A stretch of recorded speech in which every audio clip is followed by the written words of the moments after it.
Salut les petits loups. Hello, Salut. hello. Salut Jérôme, salut Bruno. Comment ça va Salut les François, amis c'est Jérôme. Je savais que je vais aller vous surprendre avec mes petits loups là. On François a fait quoi? Sorel. Ah ouh! Depuis toutes ces années, il y a une espèce de comment dirais-je, de promiscuité maintenant, verbale, de vocabulaire, c'est fou. Absolument. De proximité, mais ne nous laissons pas aller, car nous sommes néanmoins des adultes sérieux. Hein. On essaye. Regarde, on est un peu le gang des barbes blanches pour ceux qui nous regardent en vidéo dans ce podcast Ouais, à la vrai. fois audio et vidéo. C'est vrai. Bon, pour ceux qui vraiment auraient été dans une grotte ces 10 dernières années, donc je suis ravi de vous accueillir les amis. François Sorel, animateur du grand show mondial, l'émission Tech & Co sur BFM Business et sur la chaîne Tech & Co à Paris tous les soirs. Mais là, tu n'es pas à Paris, tu vas nous dire ça dans un instant. Et puis Bruno Guglielminetti, inénarrable chroniqueur également depuis 123 ans de la tech à Montréal, au Canada, de l'émission Mon Carnet en podcast. Je t'envoie les pompiers, là. Ouais, c'est chez toi ou chez moi les pompiers? C'est chez Je pense toi. que c'est chez moi. Ouais, Ah ouais. ouais, parce que je vais vous dire où je suis dans un instant et Ouais. vous allez comprendre que Mais c'est un endroit où il y a tout le temps les qu'ils pompiers. t'ont en fait. retrouvé, Jérôme, hein, c'est ça le problème. Ils m'ont Ouais. retrouvé, ouais, Ouais, c'est absolument. ça. Donc bientôt, on va Ah voir bah oui, qu'est-ce que tu veux? deux gros policiers américains qui vont venir et qui vont enlever Le Jérôme. soulever, pouf. Ouais. Et il y aura plus que les buissons derrière, tu sais, pour faire le podcast. L'horreur. Ah ben ouais, regarde, on envoie. Ouais, il y a quelqu'un qui vient de passer derrière. tu Ah vois, oui, Ouais. c'est mon fils qui livre les cafés. Écoute, C'est trop mignon. C'est une petite entreprise familiale. Hein, mon Mais bien numérique. sûr. Bon, les amis, alors on va passer un moment ensemble comme chaque mois. Ça, c'est la promesse du grand débrief, à la fois en audio, en vidéo. Je vous propose qu'on passe un peu en revue tout ce qui s'est passé d'important au cours du mois écoulé. Donc, on va parler inévitablement d'intelligence artificielle. Hein, on a tous fait encore des découvertes ce mois-ci en essayant les nouveaux outils qui ont continué à pleuvoir. Il y a aussi des choses à dire en matière de réseaux sociaux. Je pense que vous ne me contredirez pas, parce qu'il y a des nouveaux réseaux sociaux qui sont apparus. Et puis peut-être aussi des petits gadgets.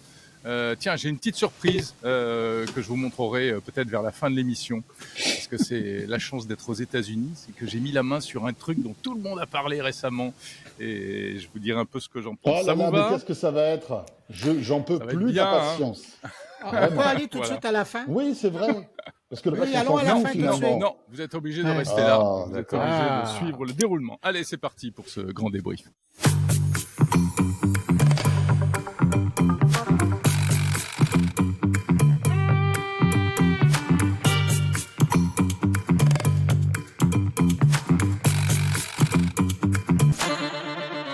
Cette émission est parrainée par FreePro, le meilleur de Free pour les entreprises. FreePro est un opérateur spécialisé pour les pros qui s'adresse à toutes les entreprises, les TPE-PME, mais aussi, on le sait moins, les grandes entreprises à travers les solutions experts, des solutions IT, cloud, télécom, cybersécurité, spécifiques pour les directions techniques et informatiques.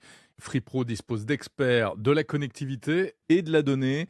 Et là où ils mettent le paquet aujourd'hui, c'est dans l'accompagnement personnalisé des clients via des équipes dédiées présentes dans une dizaine de villes. Alors FreePro, c'est un peu comme ce podcast, sérieux, sans se prendre au sérieux. Leur objectif, c'est de bousculer l'ordre établi sur le marché du B2B, comme ils l'ont fait dans le grand public. Leur credo, simplicité et innovation. Pour en savoir plus, direction le site web freepro.com.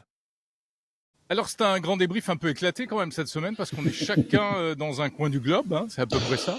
J'aime pas Bruno. l'expression débrief éclaté, ça veut dire que c'est n'importe quoi, en fait. tu sais. C'est un C'est débrief, aussi mais- n'importe quoi. Mais c'est vraiment la fin du monde, quoi. Il y a tout qui explose. François, Exactement. moi, à la place de Jérôme, j'aurais attendu à la fin pour dire que c'était éclaté. Mais bon, si c'est ce qu'il veut, on va lui offrir. Mais bien sûr. Oh là là. Ah, ça, et on va pas se forcer, hein, crois-moi. Oh non! Bon Bruno, t'es à Montréal toi comme d'habitude, hein? Non, mais on dit ça quand même de bon ton, hein? Ouais, bien sûr. Et On François, reste t'es où poli. toi? Alors moi, je suis en Corse. Ah, mais magnifique. côté température, c'est Montréal. Ah Au bon? moment où on Non, a- à Montréal, il neige aujourd'hui, là. On dit ça. Ah non, alors là, il neige pas. Mais vraiment, Bon, il fait tu un vois. froid de canard. Vraiment. La Allez, Corse, allez. c'est toujours mieux qu'ailleurs. Moi, j'avais prévu de vous faire un petit show sur la plage et tout. Bah tu oui, vois. moi, j'attendais un truc ça. sympa avec le parasol. Ouais. Mais non, c'est pas possible. C'est pas possible. Mince. Non. Ben là, Si tu veux, on a l'impression d'être en janvier, mais c'est comme ça. Qu'est-ce que tu veux? Bon, alors désolé les amis de vous embêter, mais alors moi j'ai du soleil derrière moi là, grand soleil. C'est le soleil de Floride. François, je te disais que ça marchait bien de mon numérique, je pense qu'on ne sait pas quoi. Ben voilà, c'est ça. Il est rendu aux États-Unis, tranquille. C'est parti. Comme tous ces influenceurs, tu sais, le voilà maintenant à Miami, en train de... Après Dubaï, il est en tournée à Miami. Il palpe énormément d'argent, voire il palpe aussi peut-être, je sais pas. Voilà. Non, mais je viens visiter la famille et puis rencontrer un peu il se passe plein de trucs ici en matière de tech à Miami. Depuis quelques années, il y a de plus en plus une concentration. Il y a des mecs de la Silicon Valley qui sont venus s'installer ici, des techies de New York. Il y a vachement de trucs intéressants. Donc, chaque fois que je viens, il y a vraiment des rencontres sympas à faire, des interviews même assez cool. Il fait combien à Miami? Il fait bon? Ah, écoute, là, je suis en bermuda et en t-shirt. C'est l'été, quoi. Voilà. J'ai même la casquette, tu vois, pour ceux qui nous regardent en vidéo. Je vais enlever la casquette. Ça fait un peu Olivier Frigara. Salut Olivier, si tu nous regardes. Voilà. Allez. Non, je pense que tu devrais remettre la casquette. C'est vrai? Bon, allez, je remets la casquette. Sinon, on ne te reconnaît pas. Ouais, d'accord. Bon, voilà. Bon. Mais en revanche, tu as l'air d'avoir une connexion Internet, excuse-moi, mais cacaboudin quand même, on peut le dire. Alors, les États-Unis, il faut bien avouer, mais c'est un vrai sujet. La connexion Internet, c'est vraiment pas bien par rapport à ce qu'on a nous. Mais tu te rends compte avec tout l'argent qu'il y a là-bas, les infrastructures, on peut se dire, bon, tu vois, ça devrait être l'un des pays les mieux connectés au monde, l'un des États les mieux connectés au monde. C'est pas le cas. Mais tu vois, François, tu touches à un sujet fort intéressant, c'est que la connexion cellulaire, elle est disponible presque partout sur le territoire, mais de très mauvaise qualité. C'est la même chose au Canada. Moi, ça va bien parce que je suis à Montréal, mais du moment que tu sors dans les plaines, oublie ça, je dirais pas que tu as de la 3G, mais c'est pas tellement loin. Mais regarde, Jérôme, par exemple, il est à Miami. Bon, je veux dire, tu es dans un quartier, j'imagine, un peu cossu, vu que l'argent municipal tout au long de l'année. Bien sûr. C'est fou. On va dire ça. C'est dingue quand même. Oui, mais tu sens que tu as mis le budget sur la casquette. Ouais. C'est dommage pour les gens qui font qu'écouter, qui ne voient pas. Mais on voit. Il y a encore l'étiquette d'achat. C'est le premier podcast réalisé en Edge. Non, faut pas dire ça quand même. Non, mais c'est vrai que j'ai fait des petits tests. Puis alors, voilà. Ça c'est ta meilleure jusqu'à maintenant. C'est mon neveu qui nous accueille, qui est juste à côté, tu vois. Et hier, je lui disais, mais elle est pourrie ta connexion. Et pourtant, il me dit, oh non, mais quand même, en filaire, ça marche bien. Oui, on a 300 mégabits par seconde en descendant et on a 50 en montant. Et c'est vrai que par rapport à ce qu'on peut avoir à Paris, où moi je suis à 800, 900 en Wi-Fi. Et 600 montés, ça n'a rien à voir. Et pourtant, il a une super installation. Il paye, je sais plus, $60 par mois. Enfin voilà, on voit vraiment la différence. Mais tu vois, moi, alors, c'est intéressant parce que je suis en Corse et je découvre en fait un territoire qui est maintenant hyper fibré.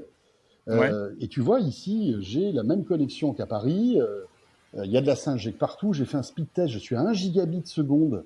Alors que tu es au bord de l'eau, c'est dingue. Enfin, tu te rends compte que aujourd'hui, en fait, les territoires, et notamment en France, avec le plan France très haut débit, ça commence à être sérieux, tu vois. Je crois qu'il y a 90% de la Corse, notamment, qui est couverte en très haut débit et en fibre. C'est incroyable. Parce que tu sais que ici, tu as des endroits, des petits villages complètement perdus, des hameaux complètement coupés du monde. Et en fait, la fibre arrive là-bas aussi maintenant. Alors, ils n'ont pas terminé leur déploiement. Je crois que le déploiement, c'est la fin de cette année. Mais ça a été fait à marche forcée. Mais là, présent, pour les gens qui nous écoutent, là, qui prévoient peut-être aller faire un tour en télétravail en Corse, c'est quoi? C'est le nord, c'est le sud? Quel territoire? Alors, moi, je suis à Ajaccio. Ajaccio, c'est on va dire, l'ouest de l'île. Et donc, ça, c'est fibré? Oui. Alors, c'est la plus grande ville d'Ajaccio. C'est la capitale, Voilà, après tu as Bastia qui est une autre grande ville, mais si tu veux, aujourd'hui la fibre arrive même dans toutes les stations balnéaires et dans tous les villages corses, qu'ils soient au bord de l'eau ou même en montagne, tu vois, parce qu'il faut savoir que la Corse est un pays avec des montagnes assez élevées. Je crois qu'il y a des monts qui culminent à 2500 mètres d'altitude, et donc la fibre est en train de se déployer et 4G, 5G aussi, donc c'est plutôt agréable. Ça veut dire que tu vois, finalement, maintenant, c'est le meilleur exemple. Tu peux travailler de n'importe où avec une excellente connexion, comme si tu étais à Paris. Tu vois, s'il y a une augmentation du télétravail encore, ça sera de ta faute et de celle de Jérôme. Tant pis pour vous. Il y a beaucoup de gens qui en rêvent. Hein. Mais bien sûr, il y a plein de gens qui bossent maintenant comme ça, de manière complètement, si tu veux, transparente. Pour revenir au mot de Jérôme, éclaté en quelque sorte, hein, qui sont à droite à gauche tout le temps. Mais c'est vrai qu'aujourd'hui, le confort d'un très haut débit, c'est quand même acceptable. C'est génial. Ouais. Bon, alors cela dit, il faut quand même préciser à ceux qui nous écoutent que le son n'est pas forcément optimal parce que du coup, on est un peu tous en camp volant, François, avec des petites oreillettes. Ouais, j'ai pas pris mon micro habituel. Moi, je suis avec. T'as pas pris ton gros micro. Voilà, mais bon, avec le retraitement, le post-traitement par intelligence artificielle, j'espère que ça améliore un peu les choses. Moi, j'ai un peu des bruits d'eau. Il y a 5 minutes, j'avais des bruits de tondeuse. Bref. Aux États-Unis, qu'est-ce que tu veux? On l'a échappé belle. Ouais. Franchement, en tout cas, on a fait un bel audit technique là, hein, quand même. Oui, là, je pense que on a fait 10 minutes là de technologie. 10 minutes. On voit les mecs quand même connectés et passionnés du télécom quand même, hein. Un peu. Hein. Ben, c'est super important. Hein. Mais oui, bien sûr, c'est important. Bon, est-ce que vous avez suivi, est-ce que vous avez réussi à suivre tout ce qui s'est passé en matière d'intelligence artificielle ce mois-ci? Parce que moi, j'ai un peu listé toutes les annonces, les trucs et les machins. Ça a encore été le délire. Hein, au cours de ce mois d'avril. Le nouveau système de clonage vocal de OpenAI, le nouveau modèle de langage Llama 3 de Meta. J'ai vu que même Apple, là, juste avant qu'on enregistre, avait annoncé à son tour un modèle de langage. La France qui lance son Albert, son LLM pour l'administration. Enfin bref, ça pleut de tous les côtés, quoi. Est-ce que vous avez testé certaines de ces choses-là? Moi, je n'ai pas testé Albert. Oh. Non, tu n'as pas testé Albert, mais tu ne travailles pas non plus dans la fonction publique. Ah oui, c'est la fonction publique, ça. Et puis, je te rappelle que cette semaine, je ne travaille pas du tout, en fait. Donc, en plus, voilà. En plus, ouais. Mais tu n'aurais pas croisé et pourtant, un tu ne travailles pas dans la fonction publique. Et non, et en plus. Non, ça c'est classique, hein, Bruno, c'est la vanne française. Ouais, t'es fonctionnaire, tu fous rien. C'est débile, mais bon, ça, on l'a fait tout le temps. Voilà. D'accord. Bon. Oui, Bruno, tu as testé des choses, toi, parce que je sais que tu as tout le temps les mains dans le cambouis et tu essayes plein de trucs. Oui, mais là, ça a été la nouvelle génération de Meta, oui, j'ai testé. C'est intéressant, moi. Ouais. Le truc oui, parce qu'on n'y a pas accès, nous. Ouais, c'est sur le site meta.ai. Ça marche pas depuis la France. Ben non, qu'est-ce que vous voulez? Hein? C'est tellement réglementé chez vous que ça prend la perfection, sinon on n'est pas chez vous. Mais donc, merci de m'accueillir avec tous mes défauts. Mais ce qui est intéressant, c'est de voir que, et c'est peut-être pour ça que c'est pas disponible encore en France notamment, il comprend, je parle de l'intelligence artificielle générative, là, l'outil comprend le français et rédige en français, mais aussitôt que c'est fait, pouf, il efface et il dit qu'il est encore en apprentissage en français. Ah ouais, il s'auto-censure quand il parle français. C'est vrai. Mais je trouve ça idiot parce qu'on le voit. Mais j'ai pas encore été assez vite pour faire un copier-coller du texte, mais c'est parfait. J'ai eu le temps de lire un peu et c'est parfait. La qualité est comparable, sinon je sais pas mieux, mais on n'est pas loin. Ouais. C'est mieux que Google. Ouais. C'est mieux que Copilot, selon moi. C'est du calibre de ChatGPT ou Anthropic avec leur Claude 3. Ouais. Ah ouais. C'est très fort.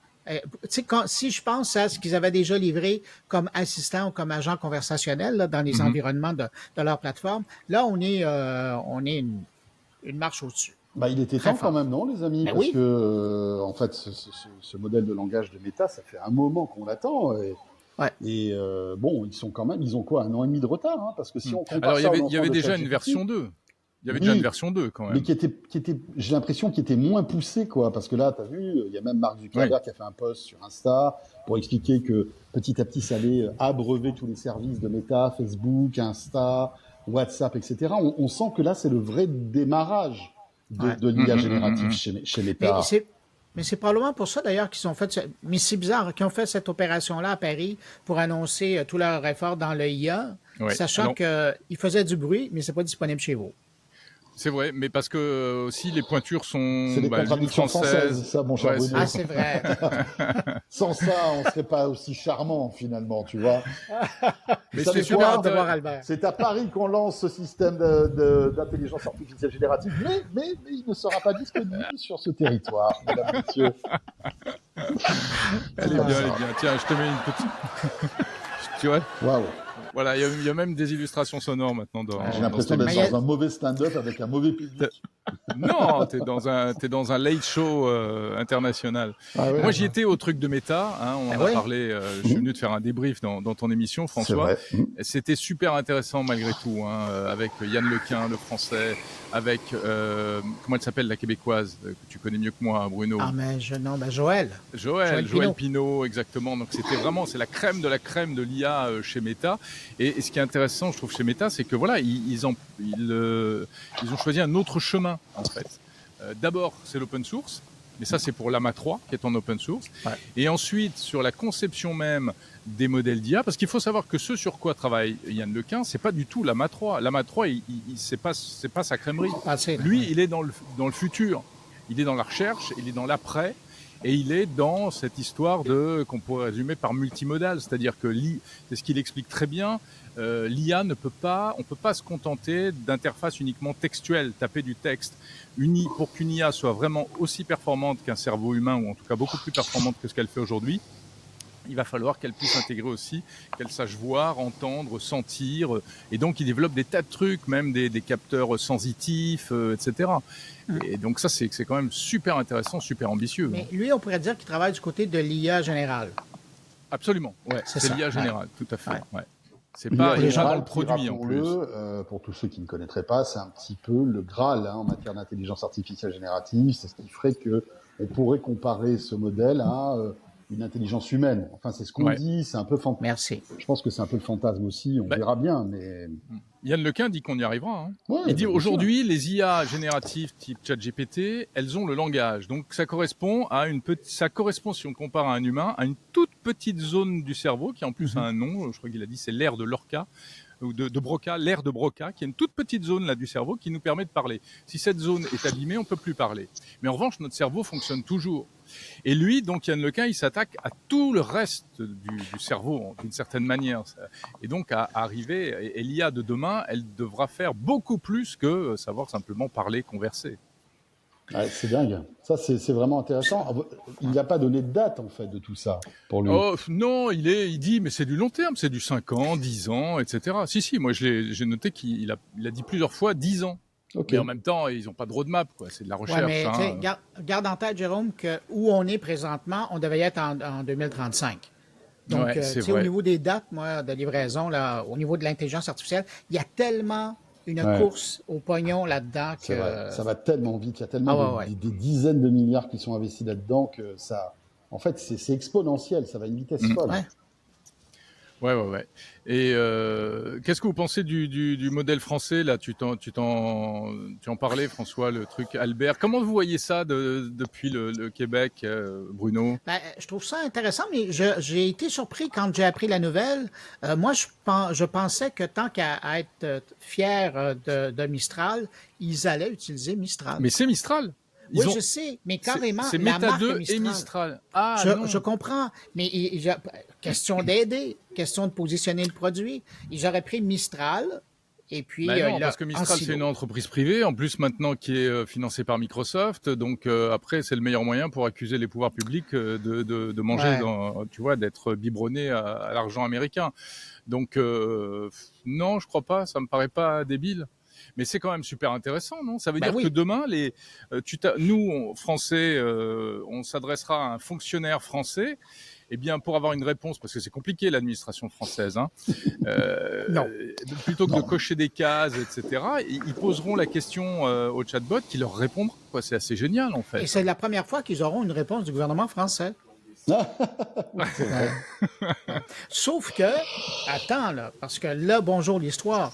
Il va y arriver, c'est drôle parce qu'à Montréal, cette semaine, il y avait une grosse conférence sur la cybersécurité, c'était la cyberconférence. Et il y avait des gens de Microsoft, il y avait des gens de Amazon, il y avait des gens de IBM, en tout cas toutes les grosses boîtes qui sont dans le domaine. Et souvent est revenue l'histoire de la responsabilité de l'information qui est donnée par ces agents conversationnels. C'est la grande question. Il est là le problème. C'est que qui sera responsable de cette information-là? Le citoyen qui va aller interpeller Albert ou Arthur, appelons-le comme on veut, et qui obtient une réponse. Bon, mais ça, c'est la réponse de l'intelligence artificielle.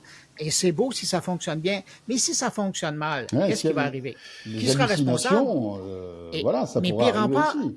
Mais pire encore, François, ces agents conversationnels-là, ce sont des entités informatiques qui sont là pour aider le consommateur, pour être très près de l'humain et à l'écoute. Si moi, je commence à être capable, par des prompts, par des requêtes, à pirater le système, à lui faire dire... de l'injection de prompt. Exactement, d'arriver à lui faire dire ce que je veux, et puis après, j'arrive à un fonctionnaire dans un bureau en disant « J'ai été là et on me confirme que c'est mon droit, je peux faire ça. » Oui, mais alors, attends, la réponse à ça, Bruno, c'est que Albert ne sera pas accessible directement au public. Hein. Donc, ça en tout cas, pas dans l'immédiat. Oui, ça revient à une prémisse. Alors, c'est les fonctionnaires qui vont pouvoir lui poser des questions. C'est ça. Ouais. Et nous, on pose des questions aux fonctionnaires. Donc, tu as toujours, c'est pour ça qu'ils n'arrêtent pas de dire qu'il y a quand même toujours le contrôle humain. C'est l'humain qui fera l'interface et qui, quelque part, devra avoir les compétences suffisantes aussi pour savoir si l'IA ne se trompe pas. Cette IA va soulager, par exemple, les agents du fisc qui auront des réponses pré-mâchées sur certains dossiers. Voilà, c'est ça. Donc, ça sera vraiment du B2B, finalement, au départ. Ouais. Mais... je trouve quand même que... Non, du FOF. La France aux fonctionnaires. Oula, c'est beau. C'est super. Non, mais je pense que vous... François, je le cède. Même chose pour Jérôme, vous l'utilisez. Ah bah tiens, il me tarde je vais la sortir la semaine prochaine, celle-là. C'est F2C, fonctionnaire tout citoyen. Non, c'est le fonctionnaire à l'État. Le citoyen n'a aucun accès à ça. Alors, on ne peut pas dire que c'est vraiment du fonctionnaire à l'État. Le fonctionnaire, c'est lui qui va utiliser Albert. Il va taper, il tapera les requêtes et il verra les réponses. Ben c'est ça. Alors, c'est du fonctionnaire à l'État. Donc, le C, il tient pour quoi, toi? Ah oui, d'accord. Ouais, je comprends. Il y a pas du FOF. Le C, il est derrière. Ah ouais, c'est du F to A to C, comme dirait l'autre. Bon, là, on va se perdre, les amis. C'est passionnant ce que vous racontez, franchement. C'est super intéressant. Non, mais... Mais qu'est-ce qu'il avait dit, Jérôme, au début? Ce serait éclaté. Explosif? Éclaté. Ben voilà, c'est ce que complètement éclaté. C'est vraiment éclaté. Ça va lui apprendre. Juste, après, on passe à autre chose, mais moi, je trouve que là, on sent bien que c'est la première étape, donc il n'y a que les fonctionnaires qui auront accès. Mais malgré tout, moi, en tant que citoyen geek, je me dis, mais je rêverais de pouvoir directement converser avec Albert.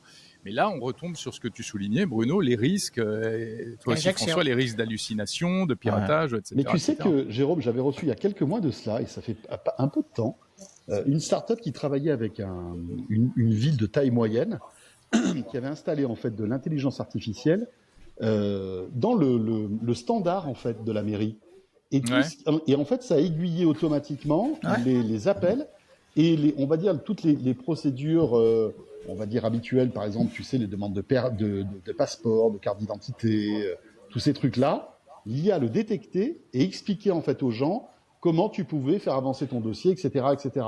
Donc, il y a des tests. Et à mon avis, je suis sûr que tout ça est très suivi. Mais c'était peut-être déjà national. les tests d'Albert, ça. Je ne sais pas. C'était une petite start-up qui avait lancé ça. Ah ouais. Mais François, parce que ça fait 1 an qu'ils testent le truc. Ouais, et au Québec, ça existe déjà. Il y a déjà des municipalités qui ont cet accueil-là pour leurs commettants. Là. Et ça fonctionne jusqu'à maintenant, c'est là.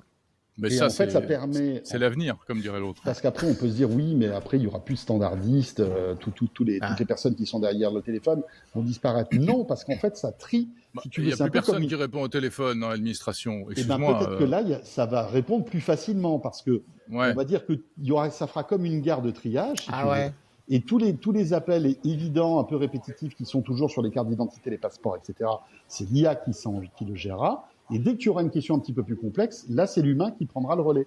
C'est vraiment l'un des exemples, on va dire, qu'on peut presque répéter à l'infini de l'IA, qui, sur, on va dire, des choses évidentes et statistiquement importantes, va soulager l'humain pour qu'il se concentre, en fait, de manière plus professionnelle sur des sujets, on va dire, plus complexes, pour lesquels, aujourd'hui, on n'a pas de réponse, parce que l'humain est débordé parce qu'il répond à tout, finalement. Tu vois. C'est le principe de l'automatisation dans le contexte de l'administration. Ouais. Exactement. Ah non, c'est intéressant. Ouais, intéressant. Ouais. Et à propos justement d'aider l'humain, etc., vous savez que moi j'ai fait un truc, là, depuis 3 semaines, j'emploie une IA. J'ai embauché une IA. Oui. J'ai embauché un journaliste virtuel. Exactement. Comme tu n'as plus de dépenses extérieures, tu pars à Miami. Il va flamber les salaires à Miami, c'est bon. J'essaie de recharger mes batteries. Non, mais... Il sera à Dubaï, sous l'eau, tu sais. En train de nous proposer Voilà, des j'ai laissé ordinateurs tomber pas chers, pas commandés. et des Bentley, et des voitures, et des Lamborghini.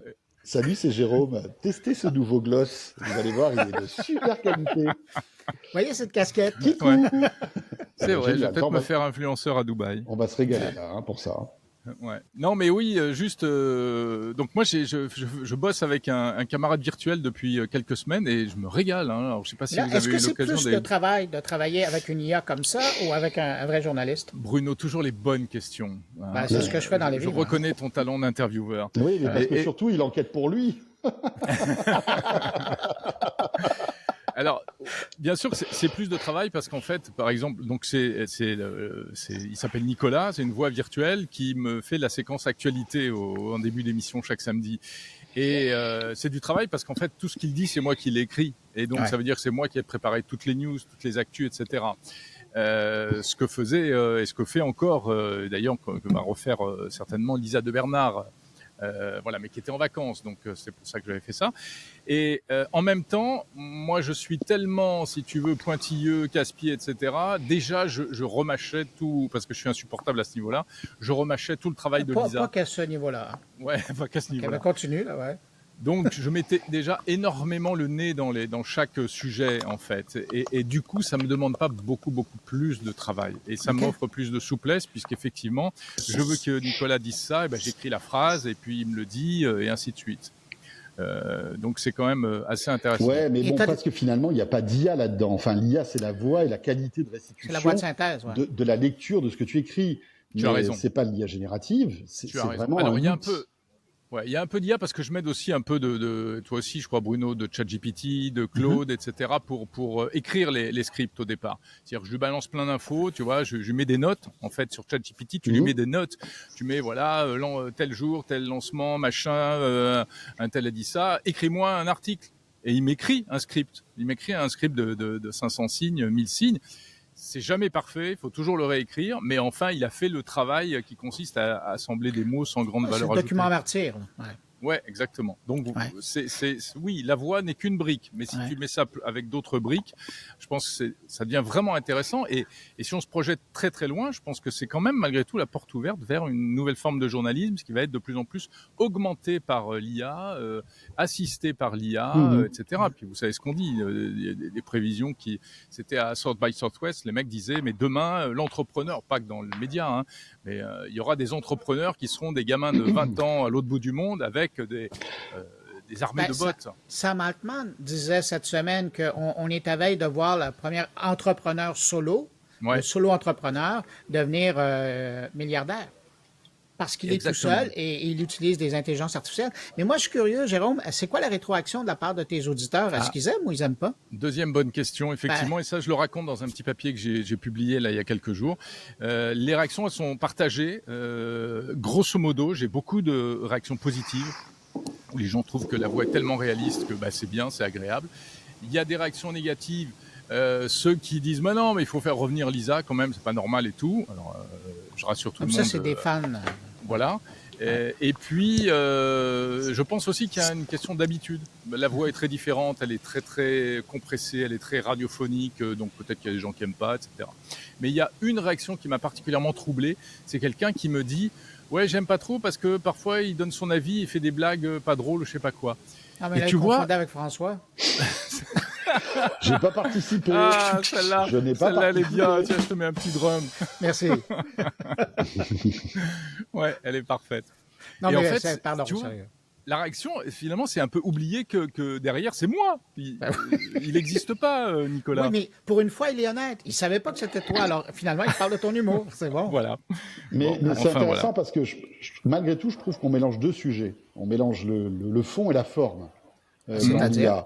Et c'est vrai que là, on voit que la forme est en train de progresser énormément. Tu pourrais très bien rajouter aussi un petit avatar vidéo sur Nicolas, et avoir un présentateur, et personne n'y verrait que du feu, on pourrait croire qu'il existe.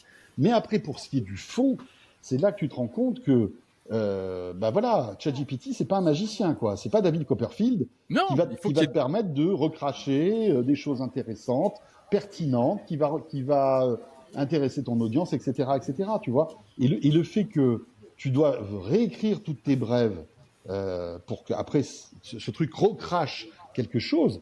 À mon avis, c'est plus un gadget qu'autre chose, tu vois, finalement. Non, c'est pas un gadget. Et moi, je réécris parce que moi, je m'engage et donc je veux que ce soit parfaitement conforme à ce que j'ai envie de délivrer. Je trouverais ça fascinant si tu n'intervenais pas, tu vois. Là, ça serait fascinant. Si le fond et la forme... Comme ma série. Comme la série que j'avais faite, Pensée connectée. C'est vrai. Où les textes étaient générés par ChatGPT. Ben, je supervisais l'éditorial, mais les textes étaient générés par ChatGPT. Oui, tu étais rédacteur en chef, on va dire. Oui, et il y avait 2 voix de synthèse, une présentatrice et le journaliste qui venait présenter son truc, sur une musique qui était générée par machine. Ça, c'est totalement intelligence artificielle. Mais tu as assemblé tous les morceaux quand même.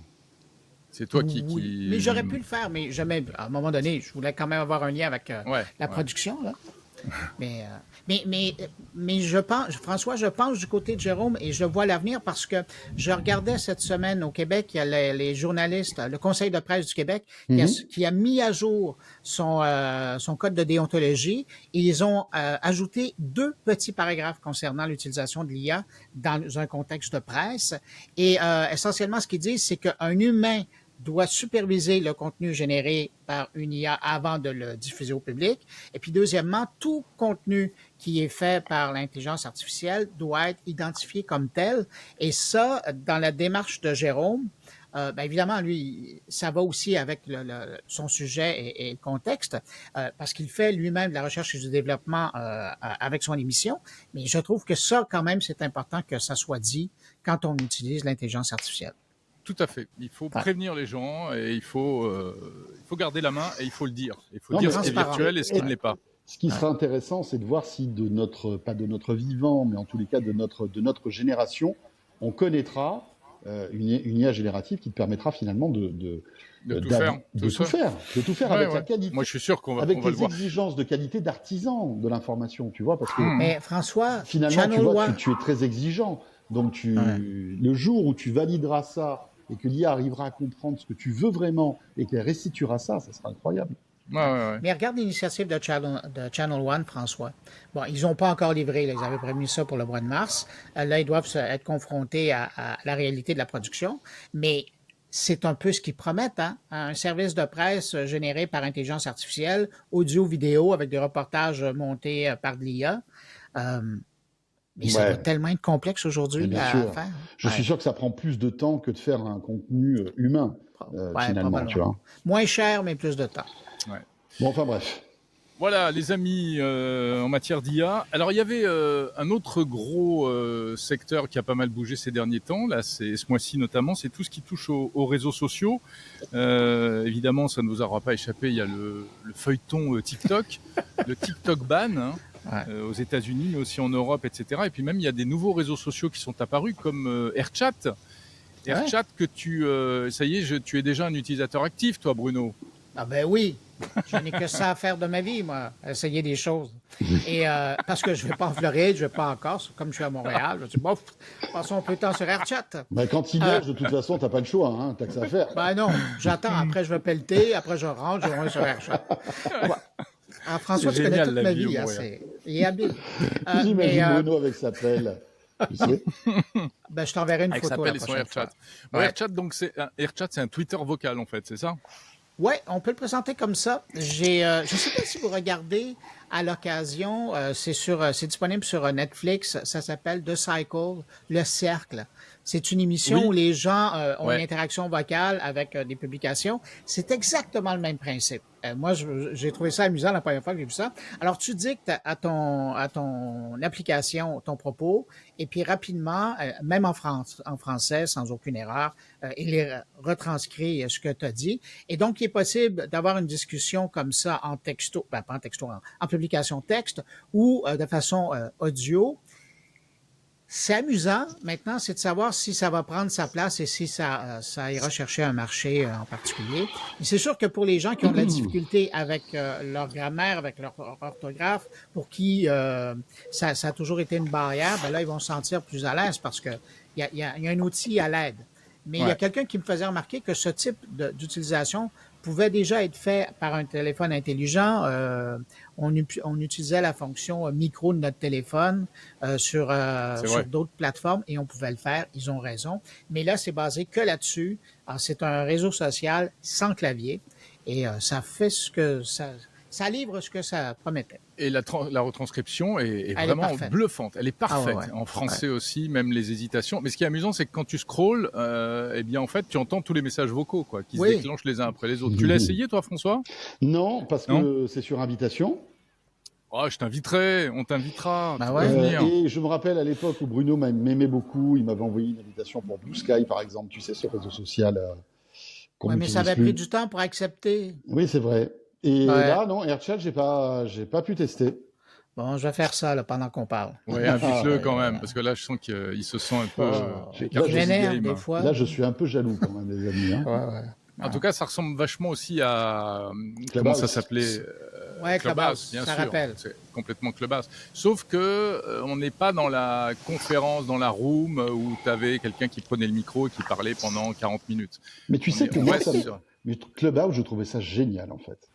Je trouvais ça génial. Ouais. Alors peut-être parce que bon, évidemment, il y a une affinité avec notre métier. Avec ce que tu faisais, ben oui. Et voilà. Et voilà. Un truc de mec de radio. Mais je trouve que c'était vraiment une super idée, une espèce de forum vocal comme ça où tu pouvais échanger avec des gens sur des thèmes, etc. Ça marchait super bien. Puis le contexte était particulier. Hein. C'était la fin du Covid. On était encore pour certains, il y avait des couvre-feux, etc., etc. Mais je trouve que, enfin.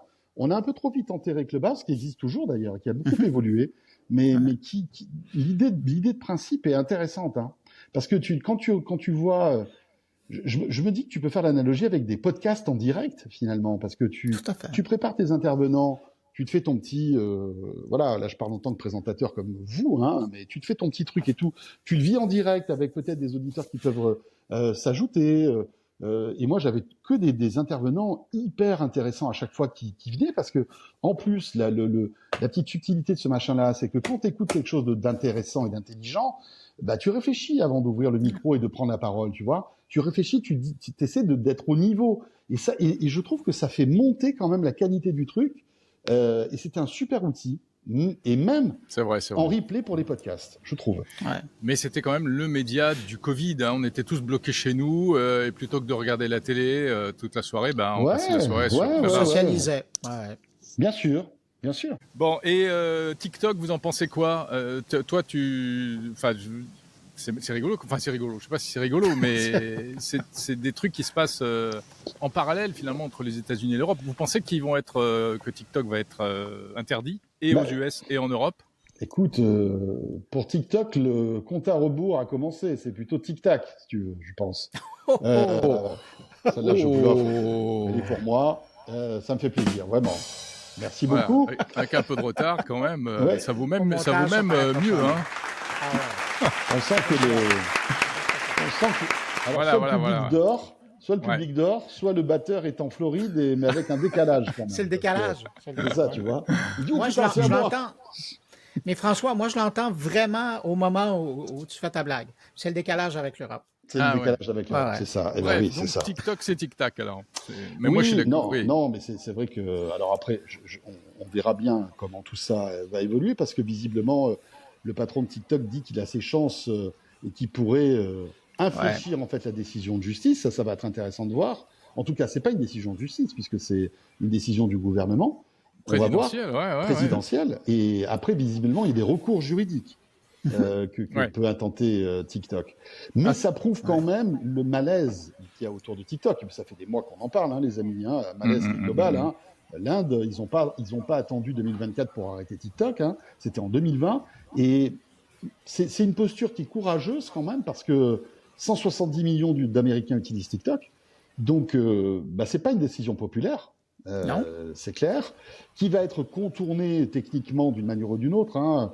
À mon avis, il y aura un bon paquet d'Américains qui pourront toujours y aller par des biais ou par des choses comme ça. Mais après, la question que tout le monde se pose, qu'est-ce qui va se passer? Est-ce que TikTok va disparaître ou est-ce que Biden va céder la filiale américaine de TikTok à des investisseurs américains? C'est ça qui va être vraiment hyper intéressant à suivre dans les mois qui viennent. C'est la question qui s'était déjà posée du temps de Trump, en fait. Si Il y a eu les recours, velléités de rachat et tout. si les recours de TikTok n'annulent pas cette décision, parce que c'est aussi probable. Hein. Mais je me citerai de ce que je racontais dans une excellente émission qui s'appelle Tech & Co, à laquelle j'ai participé cette semaine. Avec l'excellent Frédéric Simotel. Oui, que je salue. Et qui, lui, n'est pas en vacances. Hein. Non, mais non. C'est important de le mentionner. Mais t'as vu comme il est bronzé quand même? C'est vrai, hein? Ben ouais, parce qu'il est en vacances la semaine d'avant, c'est pour ça. Ah, ben c'est ça, on se partage. Exactement. Il part une semaine, moi je suis là, et après moi je m'en vais, il prend ma place, tu vois. C'est quand même bien foutu. Donc la semaine prochaine, c'est François qui sera bronzé, tu vois. si la pluie s'arrête à Ajaccio. Si la pluie, ouais. Mais donc, permettez-moi de me citer. Ce que je rappelais, c'était la mise en contexte. Il ne faut pas oublier que toute cette histoire-là autour de TikTok, c'est d'abord et avant tout une guerre économique. Ça a été appuyé par les services secrets qui ont dit on fait attention à cette application-là. Mais si on suivait vraiment les informations qui sont données par les services de renseignement américains, Temu n'existerait pas et d'autres applications chinoises n'existeraient pas. Mais là, TikTok avait été visé parce que c'était le gros joueur qui faisait de l'ombre à certains Américains et on voulait faire pression sur le gouvernement chinois, à défaut de pouvoir faire vraiment pression sur le gouvernement chinois. Là, on a été pris dans l'engrenage parce que personne ne voulait perdre aux États-Unis la face, sauf que, comme tu le disais, François, arrive le moment de vérité où on dit à 170 millions d'Américains, vous savez ce que vous faites dans la vie, on s'en fout. Quand tu es en année électorale, c'est pas vraiment la meilleure affaire à faire. Alors, moi, j'ai bien hâte de voir. Comme disait l'autre, it's not over till the fat lady sing. Et donc, c'est pas terminé tant que la grosse madame n'a pas chanté. Moi, je vais attendre qu'elle chante parce que je suis pas sûr que TikTok va voir son petit pavillon descendre. Non, mais c'est une belle image. Parce que voilà, il va se mettre à dos les jeunes qui utilisent TikTok, enfin les jeunes et les moins jeunes d'ailleurs. Et c'est eux qui vont faire la différence dans les élections. Et je pense que Donald Trump n'attend qu'une chose, c'est qu'il signe ça, c'est que Biden signe ça pour justement s'en servir contre lui. Et dire, écoutez, moi, si j'avais été à sa place, je ne l'aurais pas signé, etc., etc. Ou alors expliquer que s'il revient au pouvoir, il réautorisera TikTok. Il serait capable de faire ça, en fait.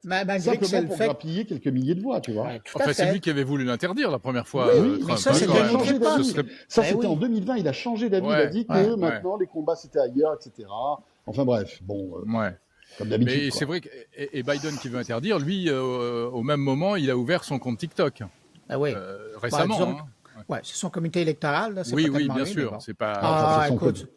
C'est son comité électoral, mais c'est lui qui fait la vidéo, tu vois. Donc, quand même, il devait être au courant. Est-ce que c'est vraiment lui sur la vidéo? Bonne question. C'est peut-être Nicolas. Peut-être. Qui sait? C'est peut-être Nicolas. Qui entre deux mots numériques. C'est ça. C'est il pige pour la Maison-Blanche. Joe Biden et je reviens. Voilà. Donc, finalement, on découvre que les Américains sont derrière le mot numérique, ce qui explique la présence de Jérôme aux États-Unis. Eh bien, voilà, la boucle est bouclée. On ferait des bons conspires. Ça y est, vous m'avez percé à jour. Vite, je vais tweeter ça. Et en ce qui concerne la platitude de la Terre... Et juste sur TikTok encore, ça, on parle des US, mais il y a aussi l'Europe, je vous signale. Et l'Europe, je pense que c'est pas du tout pour les mêmes raisons. C'est pas pour favoriser les joueurs européens, tu vois, il y en a pas. Donc c'est vite vu. C'est pour d'autres raisons. C'est notamment TikTok Lite qui a mis en PLS tous les responsables politiques, le fait d'offrir des cadeaux à ceux qui passent le plus d'heures à regarder des vidéos. Et vous avez vu c'est aussi ils ont réussi à faire arrêter TikTok Lite. Hein, ils ont fait arrêter TikTok Lite, exactement. Ouais. Et au-delà de ça, il y a quand même, je pense, de plus en plus une petite musique sur le côté, mais TikTok nous rend bêtes, quoi. Ça rend pas intelligent. C'est pour ça. Profites-en, Jérôme, tu es aux États-Unis. Si tu accèdes à TikTok du territoire américain, tu as accès à une nouvelle chaîne qui est là depuis quelques mois, qui est un peu l'émergence du service chinois, là, qui présente de l'information sur les sciences, sur la musique classique. Je vois que tu as ton homme d'entretien qui vient de passer derrière toi. Oui, voilà. Et puis... Donc, je maîtrise pas le background. Non, mais tu veux dire à ton personnel de se tasser de la caméra. Je vais dire à mon personnel d'aller bronzer ailleurs. Tout à l'heure, on va avoir 3 mannequins juste là à côté. Okay. Mais vas-y. Non, c'est ça. Alors, c'est juste qu'aux États-Unis, ils sentaient la soupe chaude et ils ont commencé à intégrer des contenus chaînes un de peu connaissances, plus high level, quoi. de savoir, oui. Un peu plus intelligent. Mais Bah bon. oui, ça fait partie de la défense. Il y a un bouquin qui vient de sortir, là, et je dois d'ailleurs interviewer prochainement l'auteur, d'un Français qui dit qu'il faut interdire TikTok en Europe. Il y a pas à tortiller, c'est un piège à con et il faut absolument l'arrêter, quoi. Ouais. Donc il y a quand même une espèce de radicalisation des points de vue par rapport à cette question-là. Mais il faut qu'il essaie TikTok Notes. Alors, qui est déjà autre chose. Parle-nous de TikTok Notes, puisque ça aussi, tu l'as essayé. Heureusement qu'on a parce Bruno. que c'est uniquement disponible au Canada puis en Australie. Je suis désolé, mais nous, on est vraiment l'Eldorado. Vous êtes à la pointe, mais écoute, c'est ce qui fait l'intérêt. La pointe. Comment t'appelles ça, la pointe de la pointe? La pointe de l'épée. T'es à la pointe de l'épée. Moi, je dirais le top. Le top. Ouais. Voilà, le top. Tellement bien dit en français. C'est toi, donc, Bruno. le top. Ouais. Le top. Bon, c'est Donc, quoi TikTok Notes? Non, mais éclaté. Hein? Donc, TikTok Note, du top, ouais. Donc, TikTok Note, c'est le concurrent parfait. C'est le premier que je vois du genre, le premier concurrent qui pourrait se mesurer à Instagram. Wow. C'est le même principe que le TikTok conventionnel, donc avec le principe du vidéo là, qui passe sur un fil, sauf que là, maintenant, c'est des photos. Des photos sur lesquelles, évidemment, tu peux inscrire des trucs, ou sinon, tu as une légende en bas qui laisse simplement le temps de s'exprimer, mais ce n'est que de la photo. Et puis c'est drôle parce que TikTok, en tout cas au Canada, avait commencé à nous inviter à mettre de la photo. Puis évidemment, dans le contexte de la vidéo, tu te dis, ben oui, je vais pas aller mettre une photo, il n'y a personne qui va regarder ça. Mais là, maintenant, en ayant TikTok Notes, qui est dédié uniquement à la photo, c'est une autre expérience et j'avoue que l'interface, je la trouve plus intéressante que Instagram. Alors, j'ai hâte de voir s'il il va y avoir un mouvement là de... Mais quel type de contenu tu retrouves sur TikTok Notes? C'est comme Instagram? C'est quoi? C'est des photos de mise en situation de gens? De bouffe? Est-ce que c'est de l'autopromo aussi de TikTokers? Non. J'ai pas vu encore d'autopromo de TikToker, mais j'ai vu, c'est un peu comme ce qu'on retrouve sur Instagram. C'est un peu le premier réflexe, aller balancer là-dedans ce que tu balancerais sur Instagram. Mais je retrouve aussi des gens qui couvrent des thématiques. Par exemple, une que j'aime bien, il y a une énorme chaîne d'alimentation, mais de produits en Amérique du Nord qui s'appelle Costco. Je sais pas si vous avez ça chez vous. Mais bien sûr. Mais François est un fan absolu. J'ai ma carte Costco, monsieur. Ça, c'est la séquence placement de produits. Et ça, tu sais quoi, c'est de la pub gratuite. Il va falloir que j'emmène Jérôme chez Costco un jour. Bon, ben oui. Ouais, alors, il me parle des pièces de bœuf de Costco. Enfin, vas-y. Non, mais c'est quelque chose. Le Black Angus de Costco, excusez-moi, mais il faut en parler. Non, mais attends, l'agneau de chez Costco. Bon. Donc, je poursuis. Il y a des gens qui, sur Instagram, font mais vraiment la veille stratégique de Costco et des produits qui sont là, ben, on les retrouve maintenant sur TikTok Notes. Alors, donc, c'est dans des points très nichés, ça devient intéressant. Mais c'est d'abord et avant tout l'interface qui est beaucoup plus plaisante. Mais maintenant, il faudra voir si... Ouais, c'est vraiment un Instagram-like, quoi. Ben non, il n'y a pas de like là-dedans. Hein. C'est pas. Non, t'es pas payé pour regarder, là. C'est pas ça que je veux dire. Tu fais semblant de pas comprendre. Non, je vois le mercantile. C'est une copie d'Instagram. Il est devenu très américain, business. Ouais. Dubaï, Floride. Ça fait 48 mais tu vois, il connaît pas Costco. Ouais. Mais il n'y a pas besoin, il envoie son personnel. Ah oui, c'est vrai, c'est ça. Voilà, exactement. Ouais. Tu sais, le monsieur qu'on voyait derrière lui, là, je suis sûr qu'il venait de Costco. Il est rayon viande. C'est mon coach sportif. C'est mon coach sportif. Pardon. Ouais, c'est quand même, c'est un clone d'Instagram, c'est ça? Oui. Le truc. Hein? Okay. Mais mieux fait. Voilà. Au niveau du UX, c'est mieux. Bah, il nous tarde de tester ça. Hein. Bon, je vous le souhaite, mais venez au Canada. Mais oui, en plus, en ce moment où il neige, je vais, écoute. Bon, Bruno, tu sais quoi? Tout à l'heure, en préparant ce petit podcast, tu nous as dit que bientôt, tu serais là à Paris pour Vivatech. Je me réjouis de te voir à Paris. Ça va être super.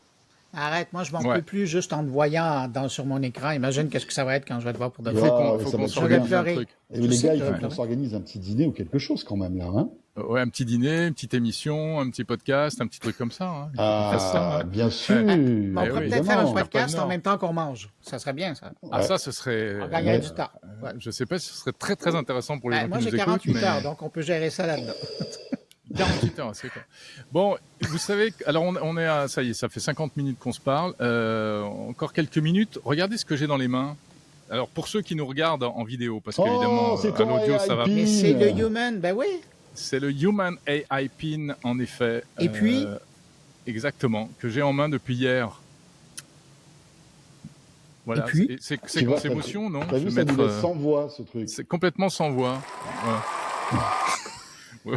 Ah, les Non, gens alors, aussi, hein, ça va être à Mais savoir. justement, je voulais vous en dire un mot parce que j'ai eu l'occasion de le tester un petit peu, un tout petit peu, hein, parce que Mais il tu faudrait l'avais sans doute déjà beaucoup vu plus de temps. dans une Je l'avais vu, exposition. oui, mais ouais. je l'avais vu, mais je l'avais pas manipulé, Ok. je l'avais Je pas l'avais vu à utilisé Barcelone. moi-même, Ouais. je l'avais pas déballé. D'ailleurs, le déballage est insupportable. En fait, tu reçois, t'as trois, mais non, mais j'ai pas pris les boîtes là pour vous les montrer. Ça arrive dans 3 boîtes séparées. Dans les boîtes, il y a de la mousse. Dans la mousse, il y a des boîtes. Et dans les boîtes, t'as les produits. C'est un packaging de folie. C'est pour Ils faire ont voulu plus se faire gros, un truc c'est à la ça. Apple, mais trop, quoi. J'ai passé 1 heure à tout déballer hier soir. Et Il y j'ai aura une essayé un vidéo peu. sur ta chaîne du déballage? Écoute, non, je crois pas. J'ai Ah, pas ok. fait de vidéo. Je suis en vacances. Hein. À part notre discussion là d'aujourd'hui, je ne fais rien d'autre. J'essaie D'accord, de pardon. Mais alors, décrocher. t'as pris un abonnement T-Mobile, etc., etc. T'as tout. Alors, il n'est pas à moi. Il est pas à moi, donc, mais j'ai pas Ah. pris l'abonnement. Mais oui, c'est livré avec l'abonnement, bien sûr. Ah oui? Tu Pour combien de payes temps? tout. Je ne sais pas. D'accord. Je sais juste que voilà. Mais je C'est crois pour que te titiller sur les services. il puis avait après, été tu vas payer. commandé juste vraiment au moment où il avait été annoncé. Donc, c'était un peu du. T'as vu, Comment on mais appelle j'ai quand ça, même. l'impression qu'il l'a entre les mains, mais il sait rien sur le produit. T'as vu? Mais si, Ouais. je sais. Euh, Alors- je m'excuse, Jérôme, il y a des femmes qui hurlent à côté. Oui. Non, Ouais. ce sont des bébés. Elle Ok. crie Jérôme. Non, pas du tout. C'est un Ok. bébé. Ça Ah oui, arrive. c'est un bébé, D'accord. c'est trop mignon. Ouais. Et ce truc-là, franchement, je peux vous dire, le peu que je l'ai manipulé, je trouve qu'on l'a enterré beaucoup trop vite. Oh. Parce que tout le monde a dit, la presse américaine, les chroniqueurs tech, ont Ah dit ouais. c'est de la merde, c'est nul, ça marche pas. Et tout. Franchement, je trouve que c'est louche cette réaction parce que il y a quelques défauts. Le principal défaut, effectivement, il y a une lenteur. C'est-à-dire que tu as une espèce de chat GPT dedans. Je peux pas vous faire la démo, mais quoi que je pourrais. Mais bon, je le maîtrise Il pas n'a pas encore. payé tout à assez fait. cher. Mais je l'ai fait hier. Mais C'est là, bizarre, Jérôme, il démarre le plus, laps d'ailleurs. de temps. Mais indépendamment de ça, Jérôme, j'ai une question pour toi. J'ai l'impression Mais de non, voir mais- une poule avec un couteau, tu sais. mais pas du tout. Jérôme, Attends, il hier, regarde ce truc-là, il se dit bon alors comment ça Ouais, marche attends. Mais ce hier, il marchait truc-là. très bien. Hier soir, il marchait très bien. Attends, franchement, il Ouais. marchait bien hier. Ah bah ouais. Ah, Peut-être mais qu'il s'est Jérôme, déchargé dans la Il nuit. y a et peut-être j'ai- une batterie en fait, tout simplement. Bah oui, mais je pensais l'avoir mis à charger toute la Ça nuit. explique Donc, peut-être les mauvais commentaires, mais bon. non. Jérôme trouve C'est- qu'il marche c'est très pas bien quand gentil. il est éteint, ce produit. Quand il est C'est ça éteint, qui il est marche fort. très bien. Ouais. Non, ce qui m'a bluffé, c'est Ouais. l'interface. Les mecs, ils ont fait un boulot.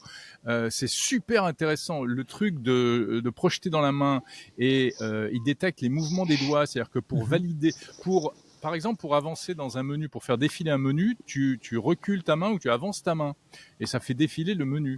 Ok. Et pour cliquer, tu pinces tes 2 doigts comme ça et le truc le détecte et ça marche vachement bien. Je trouve que c'est super audacieux. Et puis sinon, tu as aussi une surface tactile, donc avec un doigt, 2 doigts, tu prends une photo, tu as quelques fonctions comme ça de base.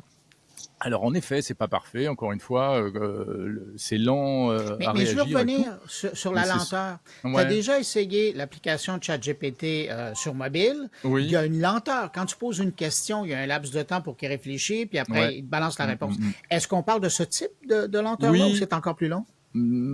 Je pense que c'est équivalent. C'est à peu près c'est une équivalent. donc, c'est une question d'intelligence artificielle. Aussitôt Tout à qu'on va fait. avoir réglé ça, au niveau de la rapidité du traitement de l'information, ça va être presque instantané. Absolument. OK. Ben oui, parce que c'est de l'IA qui est distante. Ben oui.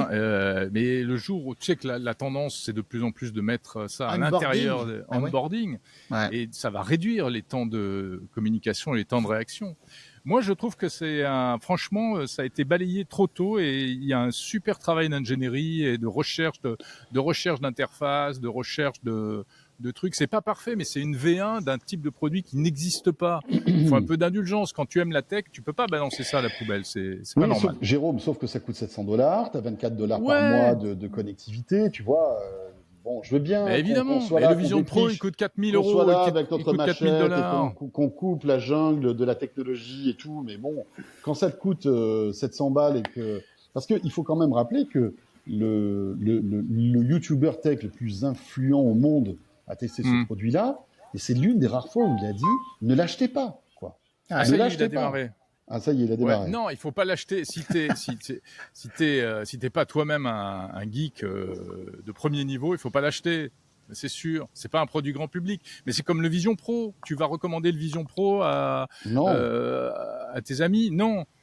Regarde, Mais bon, j'ai un petit peu plus confiance en Apple qu'en Human, tu vois. Bah, c'est des mecs d'Apple. Bon, ça, il marche plus. Mais en vidéoconférence, c'est très mauvais. Pourtant, hier, il marchait. Et il connaissait le podcast Monde Numérique. Bon, il parle pas français, il parle que anglais, mais il connaît Monde Numérique.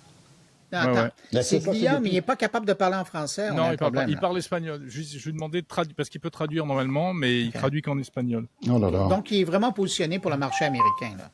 Do you know the French podcast Monde Numérique? Là, il va chercher sur Wikipédia. Ouais, c'est ça. Non, mais je pense que la lumière n'était pas d'une couleur réglementaire. La lumière était orange, c'est pas mon signe. Ouais, mais je le maîtrise pas. Attends, il faut que je lise le mode d'emploi.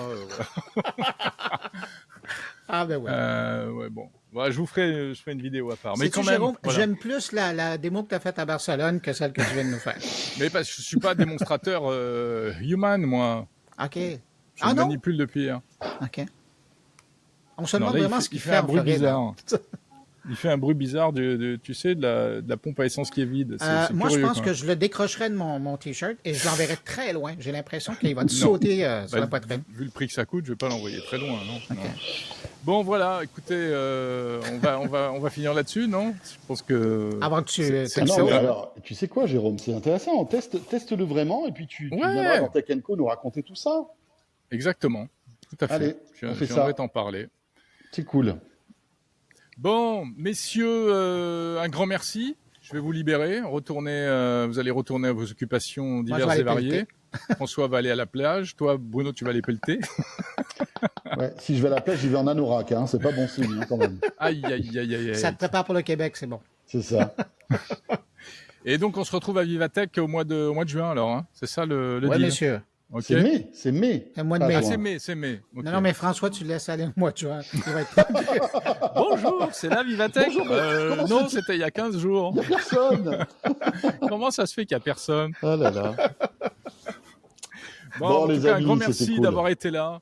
Et puis, si vous êtes dispo, je vous donne rendez-vous le mois prochain pour un nouveau petit rendez-vous comme ça. Comme toujours. Voilà, et merci à ceux qui nous écoutent et qui écoutent ce podcast régulièrement parce que ce week-end, comme j'ai dit et comme on l'a, merci, vous l'avez longuement répété, je suis en vacances, donc il n'y a pas d'émission hebdomadaire et à la place, et on fait toute la place pour le grand débrief ce samedi. Ah, les chanceux. Voilà, les chanceux.